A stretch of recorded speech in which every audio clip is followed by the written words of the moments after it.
Welcome classic rock fans to the 10 best Christmas songs. If you haven't already, please do check like, subscribe and check that bell to get notified of any future uploads. And please do check some of the links below this video for ways you can support the sterling work done here at Classic Album Review. It's all good and all much appreciated.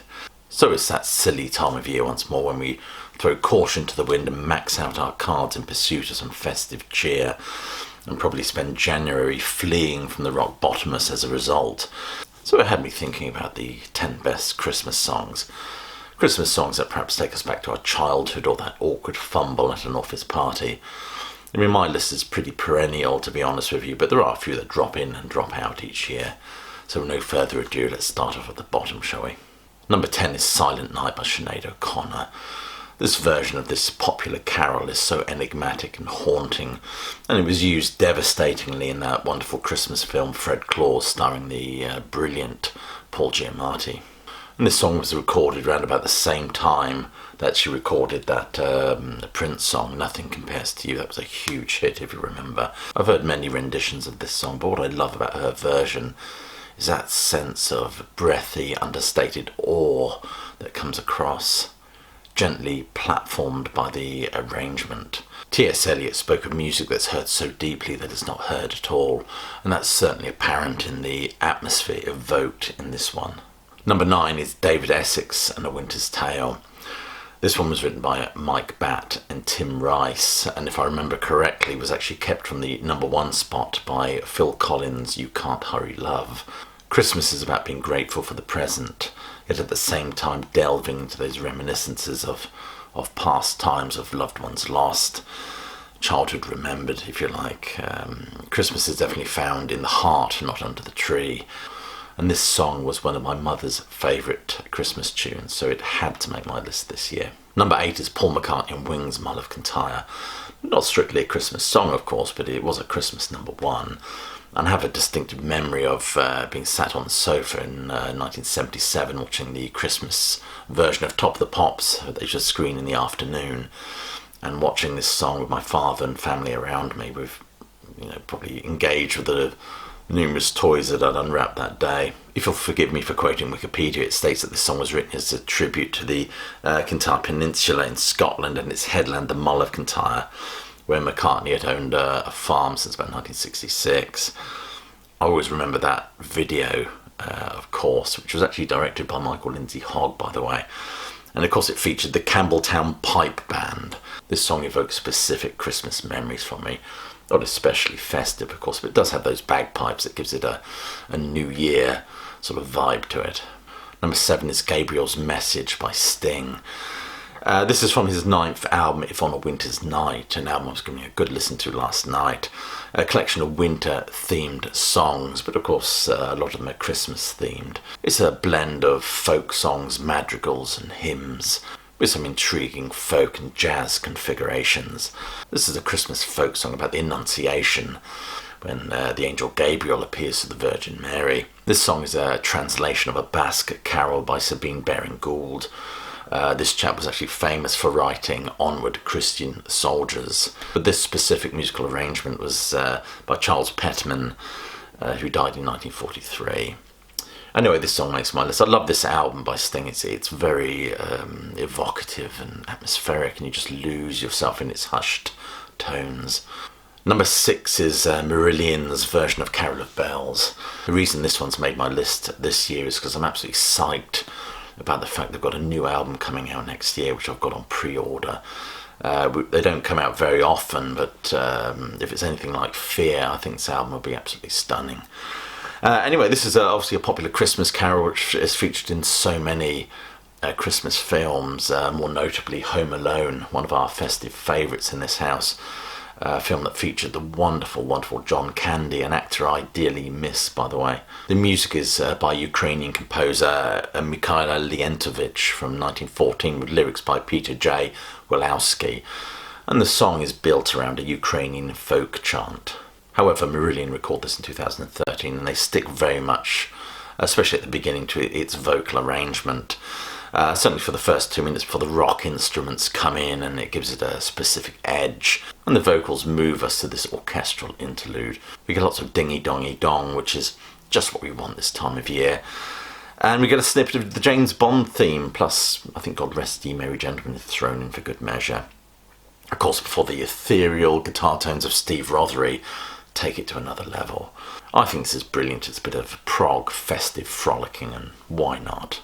Number 5 is White Christmas by Irving Berlin. The voice of Bing Crosby provides a soundtrack to our family Christmas. My father adored Bing, as I do. Those warm, sort of caramel tones of his perfectly express a sense of longing and loss from just being elsewhere. Who can forget his devastating 1942 version of I'll Be Home for Christmas, a song written by. His voice is imbued of a sort of languishing melancholy which is so suited to this time of year. I don't want to speak too much about Irving Berlin and this song. I have done an excellent video on it already, just to blow my Christmas trumpet. And there is a card there which you can pause this video and go and check that out if you so wish. Nevertheless, it's an intriguing song considering it was written by a Jewish man who didn't celebrate Christmas. In fact, Christmas marked quite a miserable time for Irving Berlin. He lost his 3-month-old son on Christmas Day and spent Christmas days often visiting his grave. Philip Roth wrote, I must read this quote to you, it's excellent. God gave Moses the 10 Commandments and then he gave to Irving Berlin Easter Parade and White Christmas. The two holidays that celebrate the divinity of Christ, the divinity that's at the very heart of the Jewish rejection of Christianity. And what does Irving Berlin do? He dechrists them both. Easter he turns into a fashion show and Christmas into a holiday about snow. Number 4 is Bert Jansch in the Bleak Midwinter. Bert Jansch, or Jansch as some people like to say, it was of course a Scottish folk musician and a founding member of Pentangle. He recorded about 25 albums in total and toured extensively right up to his death, I believe. He was also a leading figure in the British folk revival of the 1960s and is said to be an influence on, people like Neil Young, Paul Simon, Al Stewart, and Nick Drake, just to name but a few. Interestingly, his song Blackwater Side was reappropriated by Led Zeppelin as Black Mountain Side. He was dissuaded from suing Led Zeppelin on the grounds it would effectively bankrupt him. Nevertheless, his meeting with John Renbourn was incredibly influential, and they did a lot of stuff together, that duoing guitars of theirs, forming what a lot of people have dubbed folk baroque.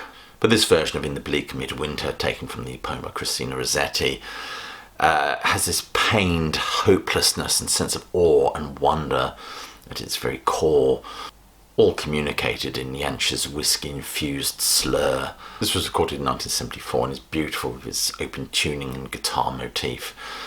This song marks the Christmas holidays for me. It's probably one of the first songs I play as we're putting up the Christmas decorations. The reissue of his album LA Turnaround has this as a bonus track if you're interested. Number 3 is The River by Joni Mitchell.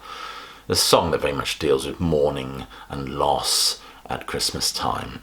It starts with that chill, stark notes of jingle bells played with an exact iciness. And interestingly, you take a song like Jingle Bells, one that's associated with Christmas cheer, and she transposes it into a minor key, emphasising that sense of ache and longing. This is a number that deals with the resulting heartbreak from her breakup with Graham Nash. And we get that beautiful refrain in that song, I wish I had a river just to skate away upon, which communicates just the desire to be elsewhere. I have already done a reaction video to this song, which you will find on my Patreon. I have done a reaction video to this song, which is now on my Patreon. Do you consider signing up? There's a fine body of work on there now. This is such a beautiful song that perfectly speaks of how this time of year can be a bittersweet time for many.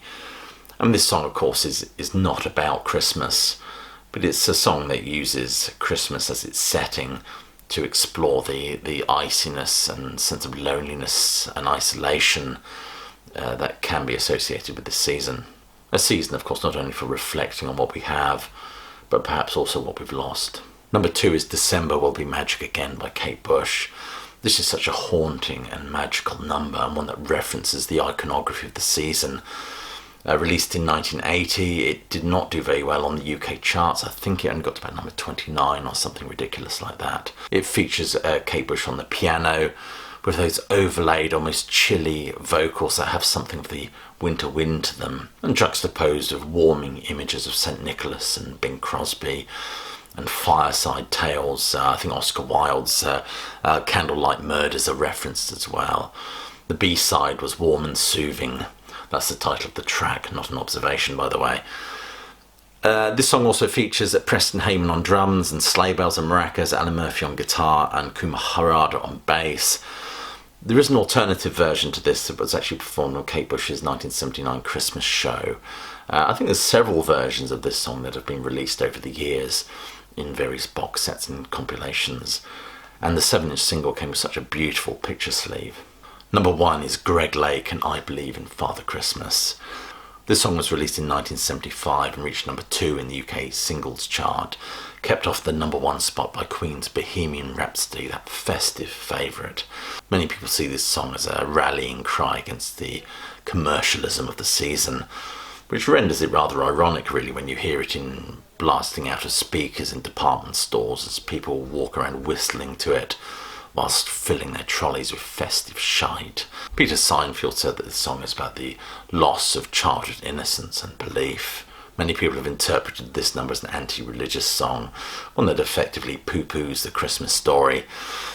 Nevertheless, it's a number that's imbued with those seasonal tropes, the sleigh bells and the swelling orchestrations. Ironic, perhaps, I don't know. And it's accompanied by that rich, mellifluous double-tracked voice of Greg Lake, which just adds a haunting and mysterious quality to it. Edna Ferber said that Christmas isn't a season, it's a feeling. Sentiments that Greg Lake seems to agree with. In fact, he told Mojo magazine, Christmas was a time of family warmth and love. There was a feeling of forgiveness, acceptance, and I do believe in Father Christmas. As I do, to be honest with you. This number is punctuated by blasts of Prokofiev, added at the suggestion of Keith Emerson. Whether or not you choose to interpret this as an anti-Christmas song, it's certainly one you can luxuriate in its atmosphere. A song described by Peter Seinfeld as a picture postcard Christmas with morbid edges. So that's my 10 best Christmas songs. If you've watched this video to this point, I'd like to thank you for doing just that, because you've helped affect that dreadful YouTube algorithm. I would like to say to all those that have sent gifts from the wish list this year, who've made donations to my channel, who've just been subscribers, I'd like to wish you all a very, very Merry Christmas and a wonderful New Year. And in the words of Tiny Tim, God bless us, everyone. Anyway, I hope you're all staying warm, staying safe, and more importantly, that you keep listening.